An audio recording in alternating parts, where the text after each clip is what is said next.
Hey everybody, tonight we're going to read Fletcher and the Falling Leaves. This is by Julia Rawlinson and the illustrations are by Tiffany Beek. The world was changing. Each morning when Fletcher bounded out of the den, everything seemed just a little bit different. The rich green of the forest was turning a dusty gold, and the soft swishing sound of summer was fading to a crinkly whisper. Fletcher's favorite tree looked dull, dry, and brown. Fletcher was beginning to get worried. "I think my tree is sick," said Fletcher. "What's wrong with it?" his mother asked. "Its leaves are turning brown," said Fletcher. "Don't worry, it's only autumn," she said. Fletcher ran back to his tree and patted the rough bark. "Don't worry, it's only autumn," he said. "You'll be feeling better soon." But the tree didn't get better. Each day more leaves turned brown. One morning the wind blew a small brown leaf off of a branch. Fletcher jumped up and caught it very gently in his paw. "Don't worry, tree. I've got your leaf. I'll fix you." Fletcher looked around, picked a piece of grass, and carefully tied the leaf to the branch. Just then another gust of wind ruffled Fletcher's fur. The little leaf shook itself free and fluttered back to the ground. Fletcher picked it up again and thought very hard. Then he poked the leaf into a twig and pushed it down firmly. "Now you hold on tight," said Fletcher. "No more flying around." The little leaf gave a tiny rustle in reply. The next day a strong wind was blowing through the forest. Fletcher rushed out of the den and ran all the way to his tree. Lots of branches were bare. A little lost leaf spun everywhere. "Don't worry, tree. I'll catch them for you, I promise." Round and round whirled Fletcher after the swirling leaves. "Leaves, wonderful, just what I need for my nest," said Squirrel. "But these belong to the tree," said Fletcher. "Don't take them away." "The tree doesn't need them anymore," said the squirrel, bounding off. "Help! Help! The wind and the squirrel are stealing our leaves," said Fletcher.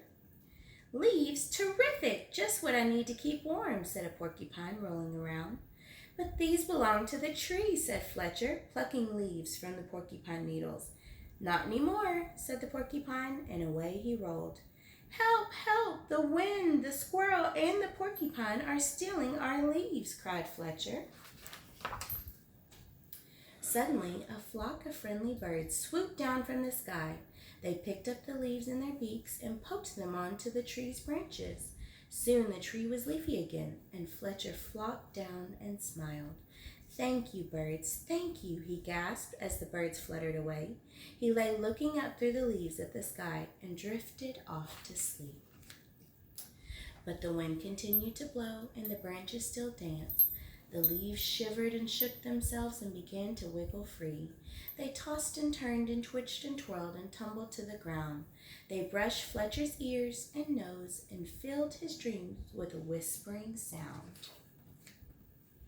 When Fletcher finally woke up, he couldn't believe his eyes. Instead of a roof of dancing leaves, all he could see were bare branches against the sky. "Oh, tree, I'm so sorry," gulped Fletcher. "All the leaves are gone." But then he saw high in the branches one small leaf still holding on. "I won't let this wind steal that one," said Fletcher, and he began to climb. He crawled along the last leaf and held it firmly onto its branch. All day long the wind blew, the branches bounced, and Fletcher held tight. "I'll stay with you, leaf," he said. "Don't worry." But then, with a sudden whoosh of wind, the branch bounced high. With a blip, the leaf let go and fluttered like a little flag clutched in Fletcher's paw. Fletcher looked sadly at the leaf he had promised to save. He carried it carefully down the tree and back to the den. He made a cozy little bed for it and gently tucked it in, but all night long he could only think of his tree all on its own. At dawn, Fletcher tiptoed outside. The wind had finally stopped blowing and the air was cold. The moon still hung in the clear sky, and the pale stars glimmered. As he came to his favorite tree, Fletcher saw a magical sight. The tree was hung with 1,000 icicles, shining silver in the early light. "You are more beautiful than ever," said Fletcher, "but are you all right?" A tiny breeze shivered the branches, making a sound like laughter, and in the light of the rising sun, the sparkling branches nodded. Fletcher gave his tree a hug. Then he went back to the den for a nice, warm breakfast. The end. I hope you all have a wonderful night.